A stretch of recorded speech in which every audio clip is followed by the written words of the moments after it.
It's been a while. And in 2020, spent a lot of time doing Shiurim online, 2021 a bit, not as much. And interesting, I've received quite a bit of feedback in the last few weeks of certain individuals requesting that besides the face-to-face Shiurim, which we restarted, to be able to have this video, people can watch it at their own time. And for me, this video is really a way for me to make sense of what's going on in my life and my reality, and hopefully share it in a way that could add value to your life and your reality. So where do we begin? I'm not going to talk about COVID today. I don't think so. Maybe I'll end up there, but that's not where my intention is. I want to talk about relationships. And let me say straight up before you turn off the video, I'm not talking about marital relationships per se. I'm talking about any relationship. And I'm not a relationship guru, but here's one thing I found when I was younger. In other words, a few years back. I found that when you ask a person, what's the role of a relationship in your life? What are relationships there for? Most of us will struggle. Some of us may be able to answer what the role is of a spouse, what the role is of a friend. But if you think about it, each and every one of us is put into this world. And hopefully, you know, if we grow up in a relatively functional life, we have multiple relationships around us. Some of them functional, some of them dysfunctional. We have parents, we might have siblings, we have friends, we have acquaintances, we have cousins, we have second cousins, we have friends we don't talk to and cousins we don't talk to. Hopefully you don't have that.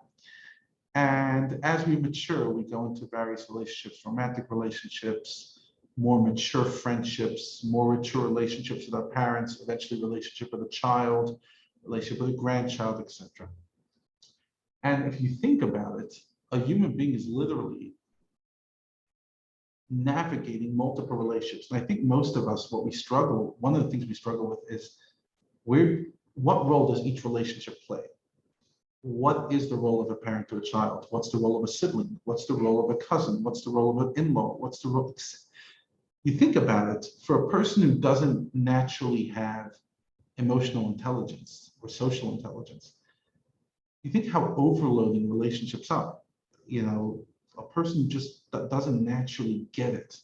You know, I remember myself as a younger kid, I didn't get relationships for quite a while. I struggled to make meaningful friendships, and I wasn't bad, I wasn't good. Each relationship has its own dance. It has its own movement, it has its own rhythm, it has its own way of working. And some of us might be shocking in all relationships, some of us might be excelling in all relationships, but I think most of us are decent in some and struggle in others. In other words, our relationship is more complex. We're not great in some of them. You know, you could have a person who's a terrible sibling, but an exceptional parent, or an exceptional spouse, but a horrible parent, an exceptional child and a horrible spouse. I've seen it all the time, where people will get it. They'll get that. I get it. I know what it means to be a good child, but I have no idea how to treat a spouse. Or I know how to be a great sibling, and often at the expense of the spouse, etc. That ability of knowing each relationship where it's placed. Now, the issue also is who the relationship's with, because I could be incredible in my dance moves, but I might be having a relationship with a dysfunctional spouse, a dysfunctional child, a dysfunctional sibling, a dysfunctional parent, toxic friend. And therefore they feed into it as well. But ultimately, there's not much I could do about that. I can't do much about the people that are in my life. Sometimes maybe all I could do is distance them, but in my perspective, that's only a worst case scenario. Friends, it's not a big deal. But family members, you don't cut them off, period, unless it's literally, heaven forbid, an amputation that you have to do because it's literally killing you.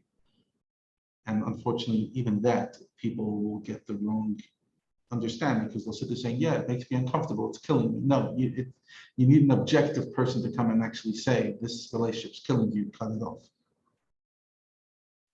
But be it as it may, I think there is a lot of intention, a lot of thought needs to be taking place about the role of relationships. So what I want to explore in this lesson is not specific relationship. What is a spouse? What is a parent? What is a child? Although I think there's incredible room for that. Not that I have all the answers, but I've given it quite a bit of thought. But I want to talk about relationship in general. What is relationship? You know, the human being, in the words of Maimonides, ha'adam hu medini. The human being is naturally a social creature. Medina, in other words, it needs a country. It needs a society. A human being doesn't flourish alone. Most animals don't, but definitely humanity. Not only do we need them for our growth, we need them for our well-being, and the last 2 years proves it. How even an introvert, many introverts will tell you that they've struggled. Even, I could say for myself, the beginning of 2020 was very novel. And yes, it was hard to watch all the suffering, this and that, but there was something very novel of not having intimate relationships outside my nucleus family, my nuclear family. But at some stage, it started getting, okay, this is getting empty. Why? Because we need. So what do we need relationships for? What role do relationships play with us? So here's a thought. In a healthy relationship, what the person offers us is, and obviously what we offer them back, is the safe space to explore parts of ourselves. You see, we have multiple relationships, and each relationship, sorry for just putting my phone on silent, each relationship allows us to explore parts of ourselves, because each person in our world activates parts of ourselves. It allows us to get to know and discover and be comfortable with parts of ourselves. So whether it is the part of ourselves that is romantic, loyal, deep, shallow, silly, cynical. Often that comes out in sibling relationships, but not exclusively. And each relationship allows us to explore. But what they all have in common, and they should have in common, I'm becoming very self-conscious about that peanut butter at the top. Don't know why, so sorry.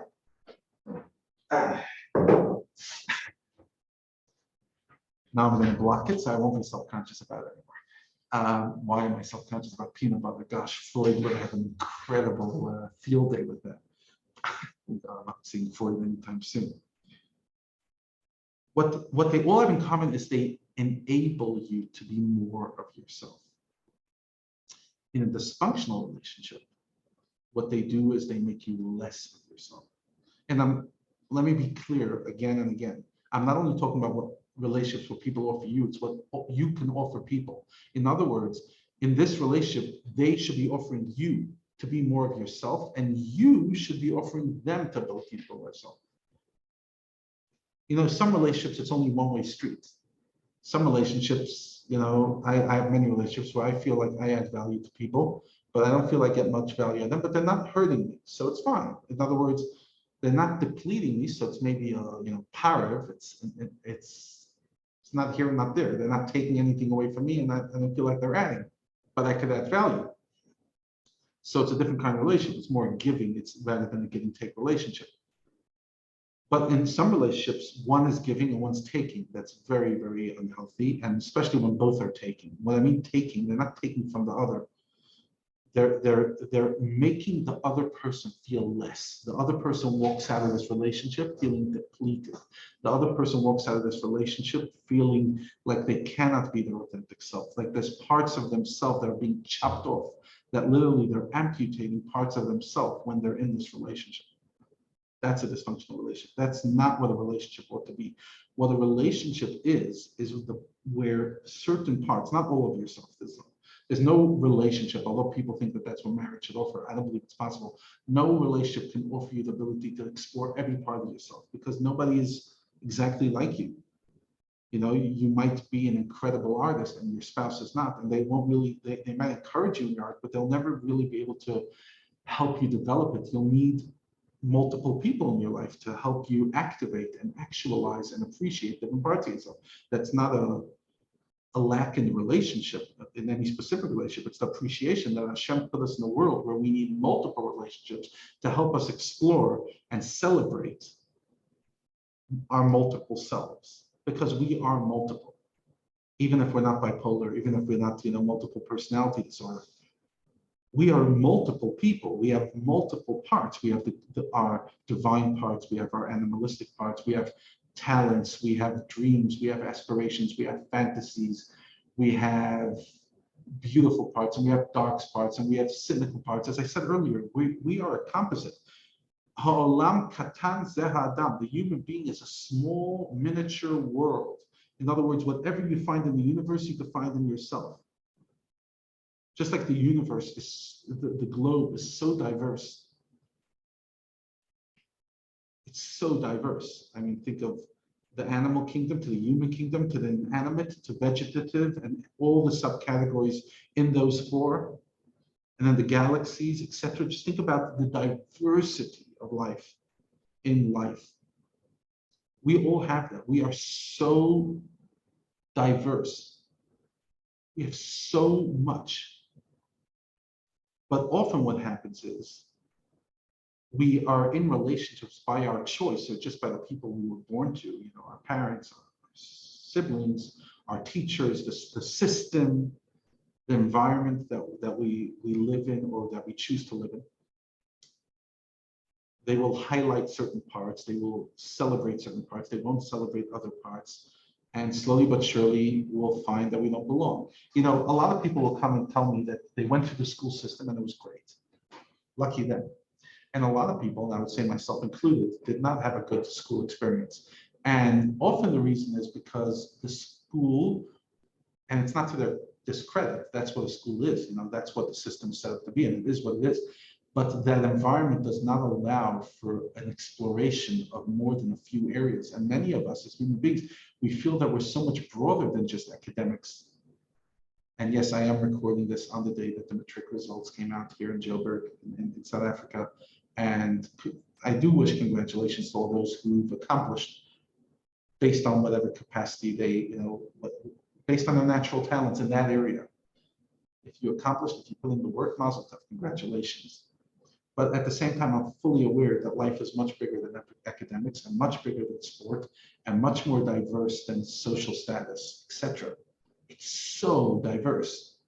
It's actually crazy how diverse the human being is. Just think about the amount of occupations there are out there, the amount of hobbies there are out there, the amount of talents there are out there, the amount of human accomplishment that there, and human failure, but I'm talking about accomplishment, the amount of the diversity of life. You see, in other areas of life, a lion doesn't have that much diversity. It's beautiful, but it's pretty narrow in what you can expect of a lion. As is anything else, a cucumber, vegetable, a mountain. What the human being has unique, one of the things is how multiple it is, how expansive it is, how unpredictable it is, how diverse it is, how he could either become an angel or a devil, how she can literally transform the world to good or be a menace and destroy people's lives. It is all there. And maybe not all of us have all of it, but most of us have a lot of it. None of us are as narrow as a lion.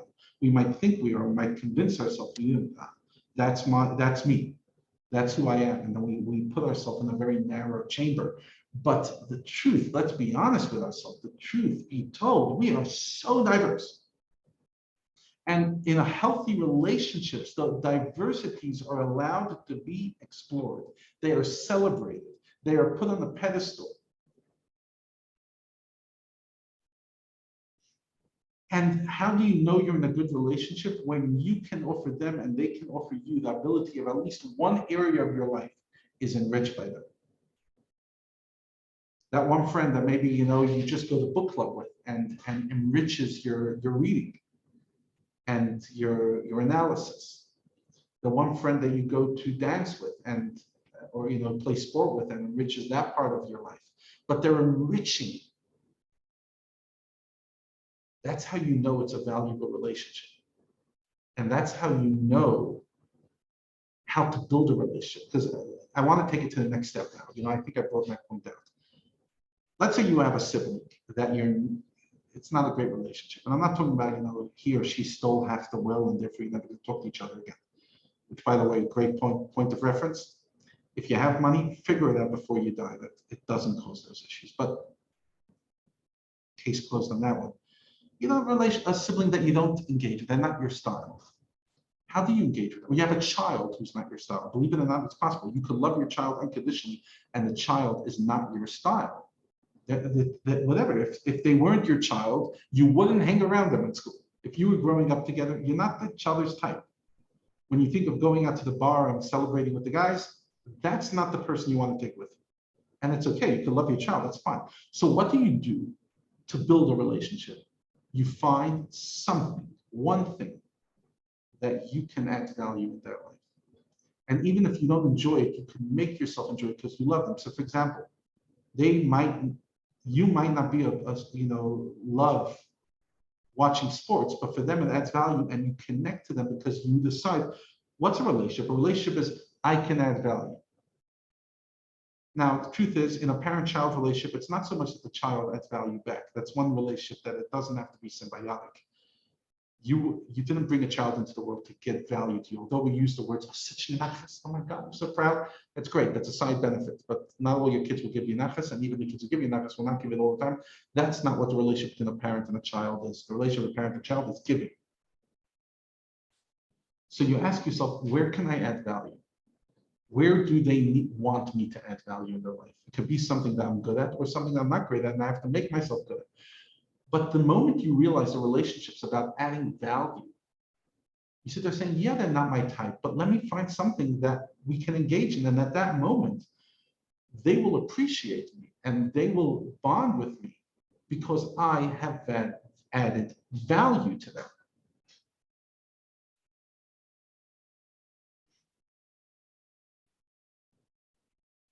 As I'm talking, I'm thinking, as a rabbi, many people will have different perceptions what a rabbi should be. Sometimes it's reasonable, but sometimes it's not reasonable, but that's, again, a different topic. But for me, what does it mean for me to be a rabbi of a shul, to be a rabbi of a community, is can I add value to people in the area they want me to add value? Now, I'll be honest, it's almost impossible to add value in every community member because often I don't even know what value they want me to add.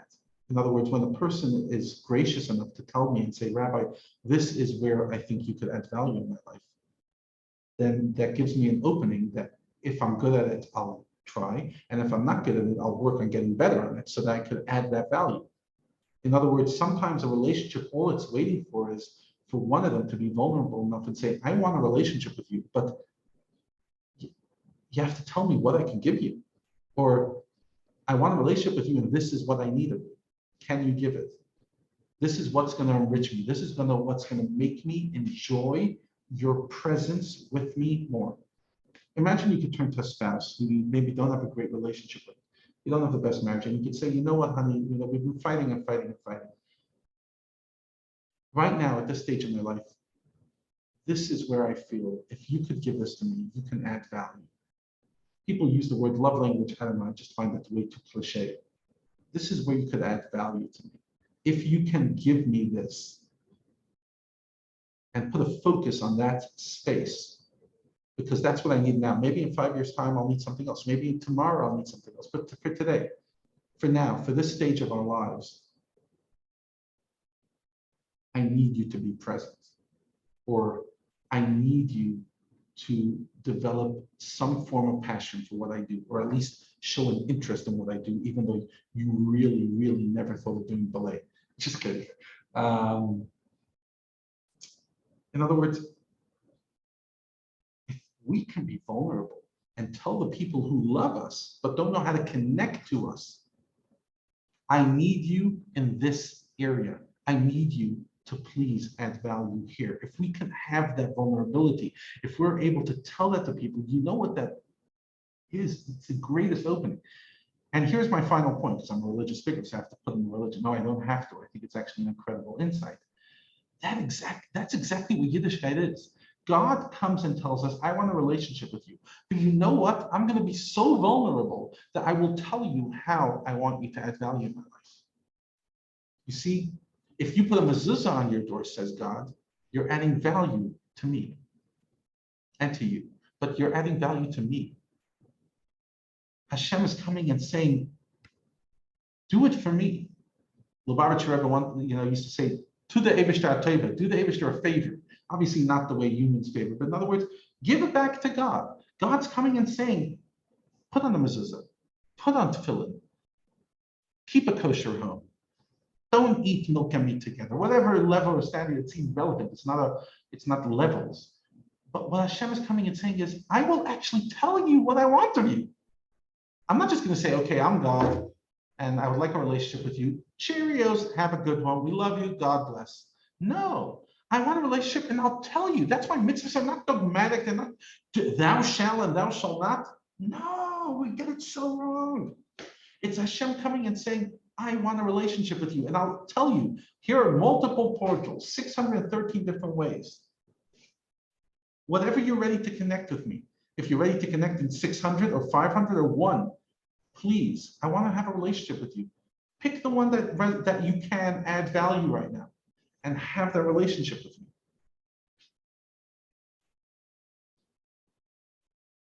You see, Yiddishkeit is not about just us following God. Then we're not adding any value, neither to ourselves nor to Him. It's a relationship. It's a marriage. It's a real relationship. It's a relationship of both ways, where Hashem's vulnerable and tells us what He wants of us, and we're vulnerable and we tell Hashem what we want of Him. So here's for 2022, a year of healthier relationships. Because if you ask me, the one area of life that causes more tears, more grief, more frustration than any other, on a consistent basis, obviously there's grief of death, etc., but on a consistent basis, the area of life that causes us the most grief is relationships. And if we could work on bettering our relationships, I believe, and I think you could agree with me, we will have a much more peaceful, wholesome life. Long may it last.